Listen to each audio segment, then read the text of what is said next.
got projects going on across the state of Alabama right now as a result of actions taken by the Biden administration. And I don't think anybody should be afraid to talk about those things. Which side are you on? Which side are you on? Chris England is the Alabama State House Representative for District 70 in Tuscaloosa, and he is the chair of the Alabama Democratic Party. Chris, thanks for taking the time to talk to us. I appreciate it. Oh, thank you. Y'all can hear me? Yes. Okay. Thanks for having me this morning. Absolutely. Glad to have you. So talk to us about yourself for a second. This is the first time that you've been on the program. You're from Tuscaloosa, and our audience is fairly concentrated in North Alabama, so there may be some folks that aren't too familiar with you. Talk to us about yourself. So, well, first, good morning, everybody. I am from Tuscaloosa, Alabama. I've been in the legislature since 2006. I was first elected at 29 years old. And I'm running for re-election, and I will probably one of the only politicians you'll meet that has never had any opposition. Don't know if that's because I'm doing such a great job or just people just don't care, but I'll take them doing a fantastic job. There you go. And I currently serve on the Judiciary Committee, the Insurance Committee, and the Public Safety Committee at the legislature. And I was elected as party chair in November of 2019. So, I mean, those are just some basics about me. And I'm a practicing attorney and a lifelong Democrat. Yeah, well, I did want to start off by thanking you. I see that you've got your UMWA shirt on there, and you have been probably the most vocal political supporter of the coal miners. You've spoken at a few of their events, and I've seen more than once the party's social media be used to direct donations to the strike fund. Local parties have sent supplies to the strike pantry. And just yesterday, I saw the party Twitter shout out the sip-in that is scheduled for tomorrow or for today to support the unionizing baristas in Birmingham who have a vote next week. And Adam, you said that you've got I don't think that I'm on the email list for the Democrats, but you said that you've got to email a couple of times about sending money to the strike fund. Isn't that right? Yeah, I believe so. And actually, we were on the air maybe a week or two ago and got a message about supporting unions from the Democratic Party. And that was definitely a nice thing to see. And I even sent in a little reply there just to thank you guys for doing that. It's I think one of the things about especially a Southern Democratic Party is making sure that you've got relationships built with the people who are supposed to be your natural allies, especially considering that there's been just erosion of worker rights across the country.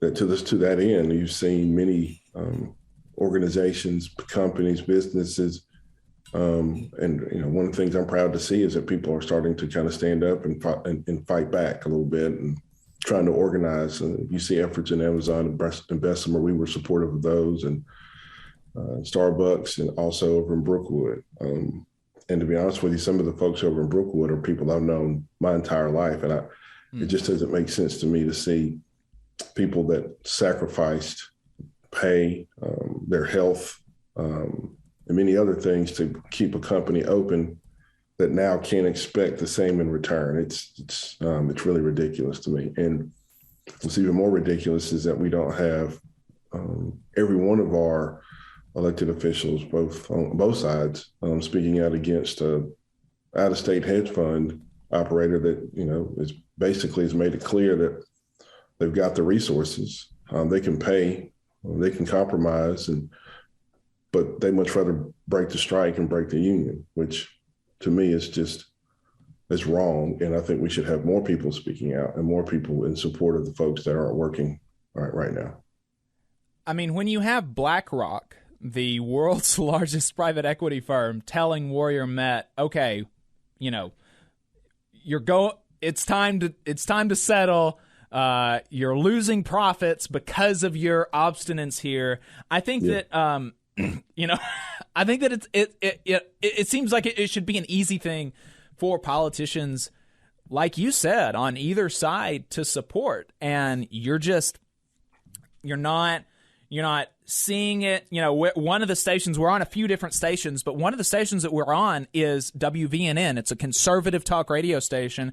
And so because we're on this station, I listen to it all the time, which is probably bad for my health. But I'm sure I do it anyway. And nothing. They don't say anything. Nothing about it. And these are people that are supposed to be, they love coal miners, is what they say. And nothing about it. You wouldn't, if the people that listen to WVNN, if they only get their news from the radio, then me being on the radio that would be the only time that they hear about this. Because sometimes I'm a guest on some of their shows, and I'll bring it up basically every time I come on. But if I'm not on, if I'm not a guest, or if I'm not hosting this show right now, they never hear about it. It's insane. Well, it shouldn't be lost on anyone that a company is willing to lose profits, close a mine to not treat their employees fairly. But it should bother everyone that your fellow Alabamians have been on strike for over a year now. Mm-hmm. And everyone should know about it, and I think everybody should be talking about it. And I think Warrior Met should be shamed publicly for how they're treating the employees there. Yeah, so this is the kind of thing, supporting workers, making the party more relevant. That's kind of a big part of your reason for being the party chair in the first place. You ran a contested election in 2018. There was a lot of controversy around that, and you were finally seated, like you said, in 2020. And you won out basically on that promise of reinvigorating the party, making it relevant again. How do you feel about that 4 years out, 3 years out from winning your election? So for lack of a better term, we're engaging in a very long rebuild. Because even though the Democratic Party was in control of the legislature and partly in control of just about every branch of government for over 140 years, there wasn't exactly party building going on there, more so than it was candidate support. Because there wasn't a brand being built, there wasn't a foundation on policies or principles or democratic principles per se, as much as it was just making sure that we kept incumbents we had a majority for a number's sake. So when 2010 hit and there was a vacuum created on messaging from the Republicans, very effective messaging on the Republican side, there really wasn't a foundation that you could retreat to and say, this is what Democrats are doing or have done for you. And it's largely the same thing that we're dealing with now across the country, because Democrats seem to be afraid to speak about the successes that we've experienced under the Biden administration and, Democratic legislatures across the country. Democrats tend to focus on maybe you'll see the results and ignore the rhetoric. Meanwhile, Republican colleagues use the rhetoric to create the results. So whether or not you've been sold on changing the judiciary so you can protect the cultural war that you're waging, or using division to target people to capitalize off of that, you see the results of it in our commercials. So the Democrats' struggle for relevancy here is to try to maneuver messaging through rhetoric and try to get people to turn their attention back to the things that matter the most, like expanding Medicaid, providing quality education, equal opportunity, regardless of what your zip code is or where you live, and things like that. So what we wanted to do from the very beginning is start filling that vacuum with opposition so people can know that there is a competing viewpoint, a competing perspective. And it's been difficult to say the least. But I think now you see with our social media activity, the emails, the statements, and so forth, that when there are prevailing issues of the day, you start hearing more from Democrats in our perspective. And I think it's growing. And I'm very excited about the fact that, you know, we've been able to talk about some of these issues and slow some of the more extreme things down, and also draw attention to them so people understand that if we can't affect it legislatively, we can certainly shame you into doing the right thing sometimes. So right. I feel better about that now. But I'm not. Well, You yeah, you mentioned that. You mentioned that the National Democrats are undergoing a similar process to the state in Alabama, and Adam had a question about that. That with the National Democrats, given Biden's low approval rating, Congress is even lower. And you mentioned that you felt like there's some successes, and I feel like for a lot of folks, they're not seeing those, or they're not being told about them. Right. It's easy for National Democrats it's easy to see how those would be like a liability in Alabama. What are your thoughts on national politics versus state politics, the national party versus the state party? Well, you need to be able to say that the reason that we are experiencing the economy that we are right now, and the successes in Alabama, and also the fact that we've got a very low employment rate, is because the federal investment in our state. And, a lot of our Congress folks, for example, are touting the benefits of the money and pretending like they came up with it by themselves.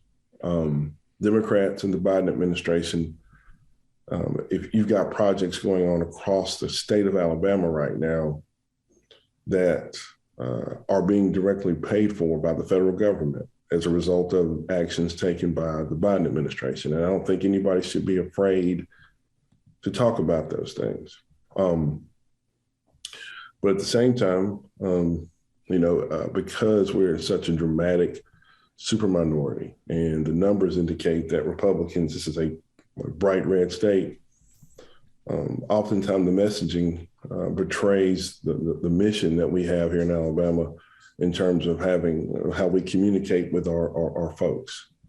And we're often sacrificed in red states because, quite often we're only focusing on winning elections versus winning discussions, creating great policy, and actually convincing people that our ideas are better.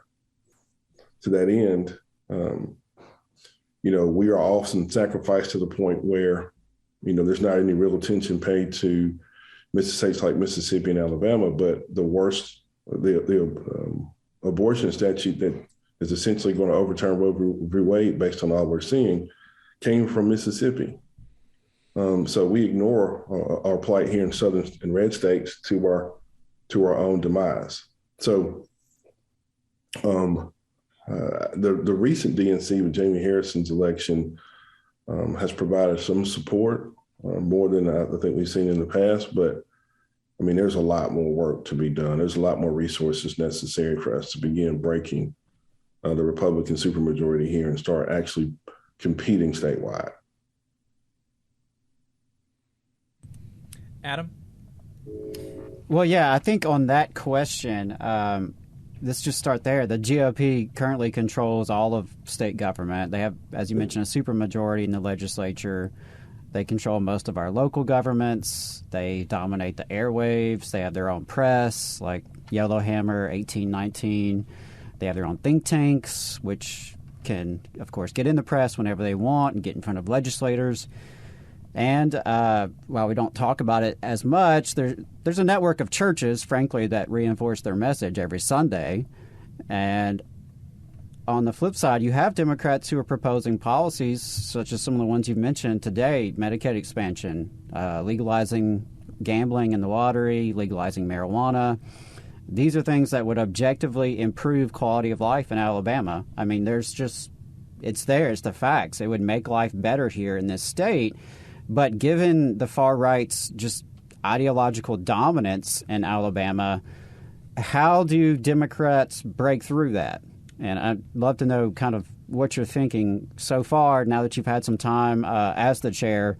What do you think in terms of how can Democrats break through that stranglehold? Well, I mean, that's a great point, great question. And it, honestly, it starts locally, it starts grassroots, and it starts, you build from there. And from Doug Jones's election, although we did not get the result that we wanted, we did see some trends developing that were positive. The turnout on the Democratic side increased tremendously. But we also saw pockets in different areas, especially in the Huntsville area and in the suburbs of Birmingham, and also even in the Auburn, Lee County area, where we saw great turnout, better results, and to the point where it creates some optimism in legislative races going forward that there are some chances to flip a few seats. And first and foremost, I think one of the most important things is breaking the Republican supermajority. At this point, with the supermajority, they can operate without Democrats even being in the building. And so oftentimes in debates like that, they're only debating extreme and moderate extreme, if that makes sense. So breaking that Republican supermajority will start giving us a foothold in some of those discussions, which will then create the momentum necessary to start actually winning other places. So that's A. I think there are opportunities there just based upon numbers.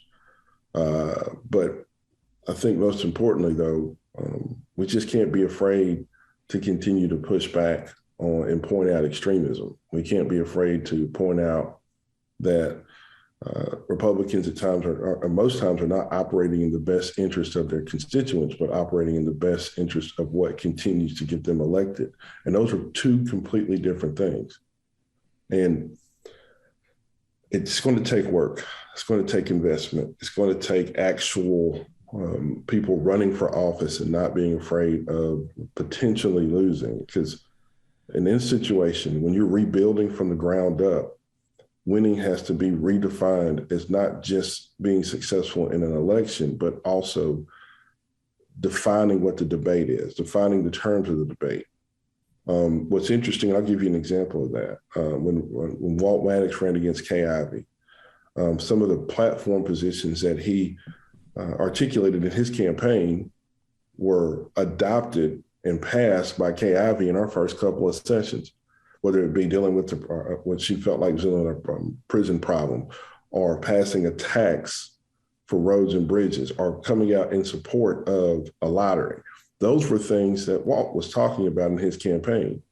So sometimes you winning doesn't necessarily, it can't be defined by, success in terms of winning and losing the election versus also impacting the debate.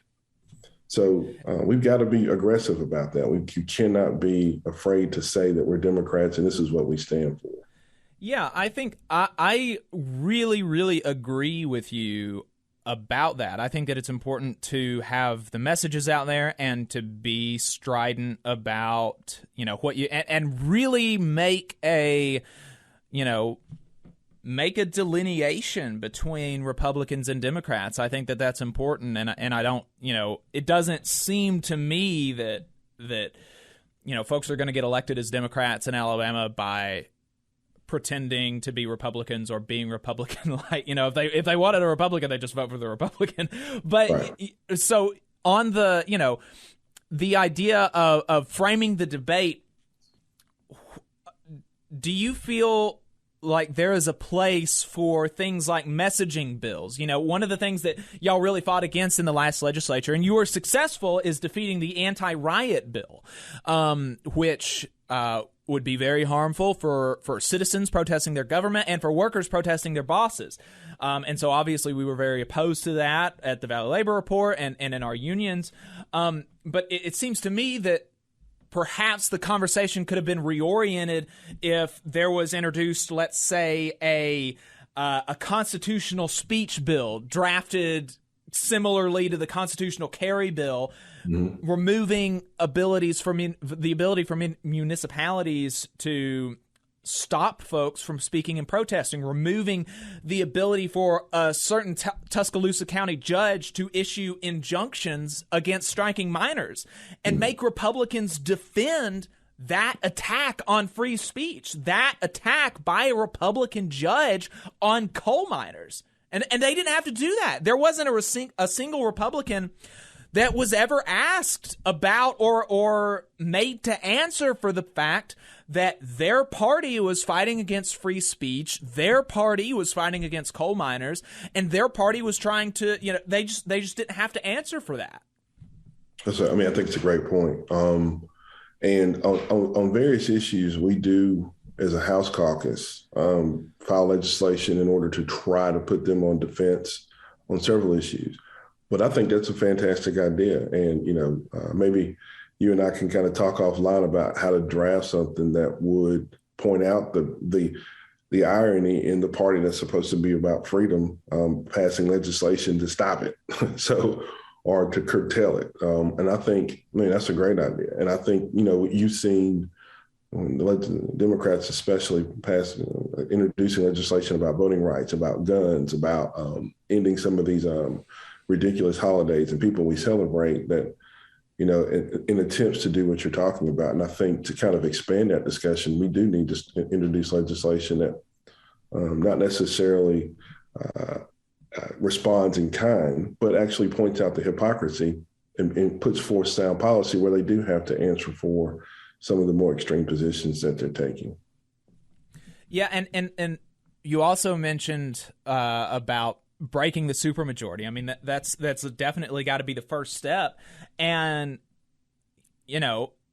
just from my perspective, and this is not at all that I think that the last leadership was great, but in 2018, it seemed like the slate of candidates was just so much more robust and energetic and vibrant and real. Like they were, and this year I don't see that up or down the ballot. I mean, there's on my Democratic primary ballot in the county that I'm in, I don't think there is a single non-statewide Democrat. Every single Democrat that's going to be on the ballot for me is running statewide, and these are the only person that I know is Will Boyd, and Will Boyd is great. I love Will Boyd. He's a great friend of labor, but the name recognition isn't there. In 2018 there were a lot of candidates running for state house and for state senate, and it just I'm just not really seeing that this cycle. So what has the party been doing, between when you were elected chair and now to try to make and to try to encourage people to run, to try to build up candidates, and why haven't we been able to kind of see the fruits of that strategy? Well, we went out and we've recruited candidates. We had candidate trainings through the party. I can tell you personally, I've been turned down more than I was when I was asking girls to go to prom with me. It's been difficult. And I think part of that is because the landscape changed after Doug won, and then he lost, spending $15 million and basically well-known incumbent with resources. And then for him to lose in the same way that many others had lost, I think had a significant impact on the decisions that many viable candidates who were thinking about running decided, it's not feasible, doesn't make sense. So talking to many people, statewide candidates and legislative candidates alike, we were getting the same responses. And it's a difficult decision. I mean, running for statewide office or running for local office is a very difficult thing. Yeah, but, I'm not running for office. So. I think anybody that makes that decision now, you probably have to question their sanity. But right. running for office is not an easy thing. It's not a safe thing. And it's not a comfortable thing. So for the people who did decide to do so, we've got several candidates running for governor, several candidates running for U.S. Senate. We've got several candidates running for Congress, and we've got a great slate of legislative candidates that I think are strong enough to break that supermajority. And I think you'll see some of the results of those that were candidates we're working with in North Alabama, especially to try to break it. But you're right.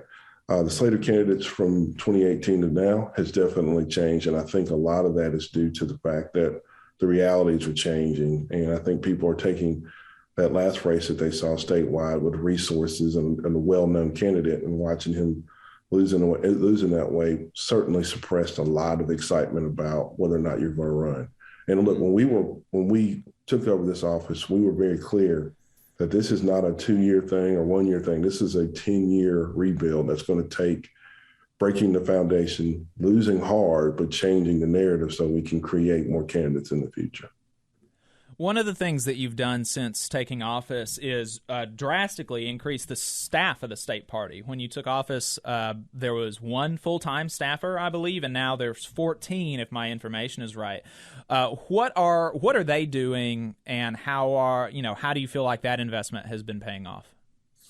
I think we have a fantastic staff. Those wonderful emails that people are tired of getting from me, the social media presence, the actual organizing of campaigns and county committees and putting out fires across the state, doing our data, creating a database of emails. And actually, over the course of the last year, we've got the largest recurring donor base that we've ever had. Those things are all due to the fact that we've got a working staff in place. So the messaging, the organizing, the trainings, the fact that the candidate recruitment, and the fact that we've got somebody in the office that not only answers the phone, but also answers questions or knows how to get those answers, I think are a lot of the benefits you're seeing from the staff. So going forward, we weren't going to be able to do anything at all.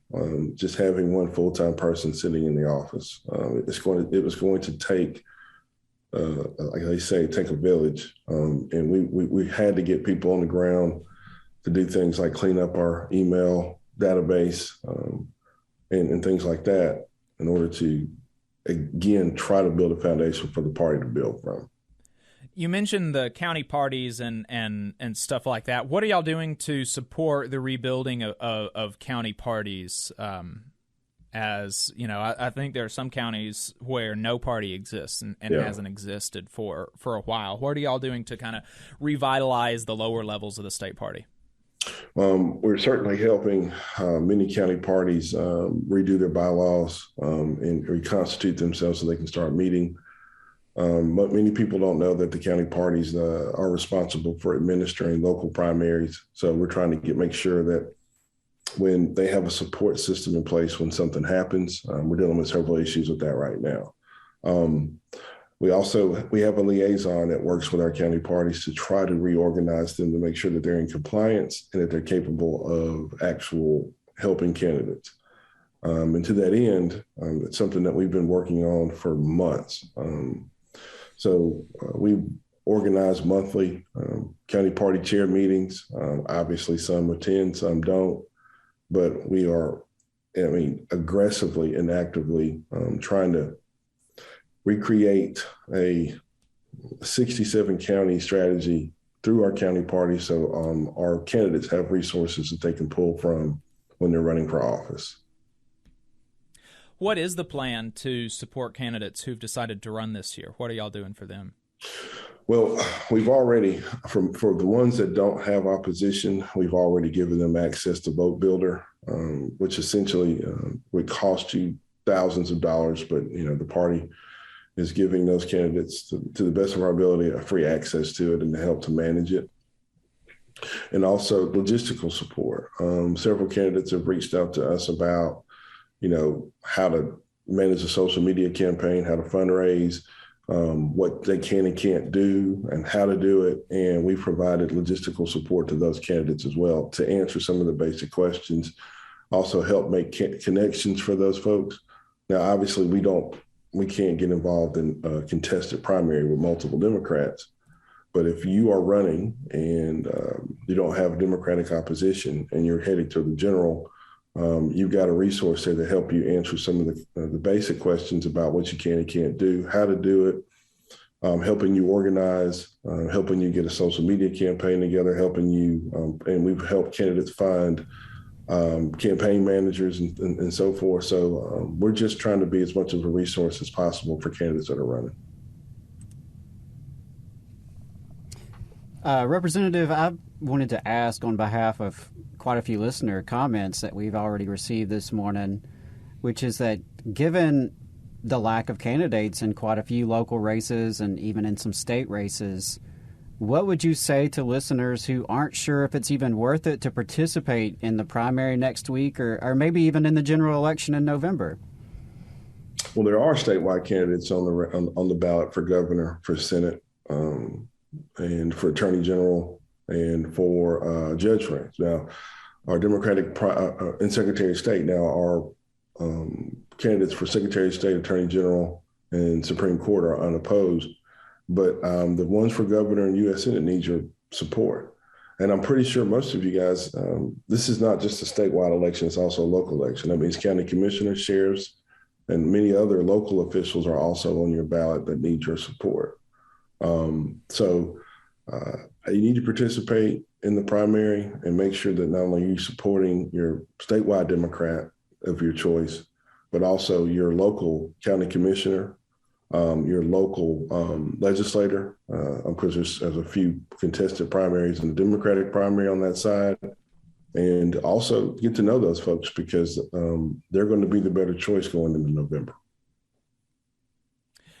We've got some folks that are not, not super pleased with, that listen to the show that aren't super pleased with Democrats at the state level and at the national level. What would you say to folks like that who are either members of third parties or considering supporting third parties, or just aren't terribly interested in the in working with the Democrats at all?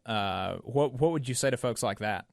This answer is probably going to surprise you, but one of the things about me is I don't really mix words. I share their frustration. In the politics of trying to find ways to get elected versus trying to find ways to make a difference, it's very difficult for people to find a place in those two major political parties that match some of the most fundamental things that you're concerned about. But what I can tell you is, as you pointed out, Jacob, earlier, there is a difference. When you're talking about things like labor rights, I think it's obvious who supports those. When you talk about a woman's right to choose, I think it's obvious who supports that. And over the time, it's become very obvious that one party is about freedom of convenience, meaning that if you look like me, act like me, think like me, talk like me, we can talk. But if you don't, we just want you to leave. There's a place for you in the Democratic Party. So I share your frustration. As a Democrat in Alabama, obviously watching what goes on in national politics and not seeing the same aggression about voting rights that I think is necessary in order to protect everything else that we're fighting for. It's frustrating. And not seeing the same activity on protecting a woman's right to choose and so forth. But I can tell you that your participation is necessary, and wherever you decide to participate, in whatever party you're part of, I want to make sure that you look at the candidate and pick the candidate that matches what you believe and what you think is most important, foremost. And also, if any candidate is engaging in this reckless rhetoric, instead of telling you what they're going to do when they get to position, it should automatically disqualify them. Yeah, I think I really, seeing some of these ads from some of the Republican candidates, I feel like they think I feel like they think people are stupid, and it's very frustrating. So I appreciate your time. I I do appreciate your time, and we had this. There's a fella in the chat who's been asking this question a lot, and I'm not, y'all are in the super minority, so. But there have been some things that passed in the Alabama legislature. So he's asking for one thing that y'all were able to pass in the last session. And so do you have anything that passed through the Alabama legislature that y'all were really pushing, or y'all were really fighting for that did pass, or something that you wanted to highlight before we let you go? I think, to be very honest, I think most of our progress this session came from killing bills and changing bad bills. It's very difficult in this environment for a Democratic legislator to introduce legislation and get it passed. Over the course of the last 4 years, I can only speak for myself. I've got legislation through, but it's been, watered down from the lens of what's acceptable to Republicans. And, right. But so for us, and I'll take this as we managed to effectively wage a campaign to stop the protest bill. I think that's one of the worst bills that we've ever seen. And I think also we were able to cut some of the rough edges off of the concealed carry legislation this session, which is, I think one of the worst bills I've ever seen. But it was, if you can imagine the version that passed, it was much worse. And many others. But I understand what he's saying. And being in the legislature, introducing legislation that's reasonable and fair, and it puts the focus on people first, and watching it not even get a debate in committee is frustrating, which goes to that point. We need to break the Republican supermajority, and we have candidates across the state of Alabama running for legislative seats that will make that possible. Chris England, representative for Alabama House District 20, we appreciate your time. Hope to have you back on in the future. Thank you, and I really appreciate it. You just saw a clip from the Valley Labor Report. We are live every Saturday morning from 9:30 a.m. till 12:30 p.m., and we pride ourselves on keeping all of our content free to everybody so that we can talk to as many working folks as possible. If you support the work that we're doing, you think that it's important, you think that it's good, then consider making a monthly contribution to the project, and you can do that on our website, tvlr.fm.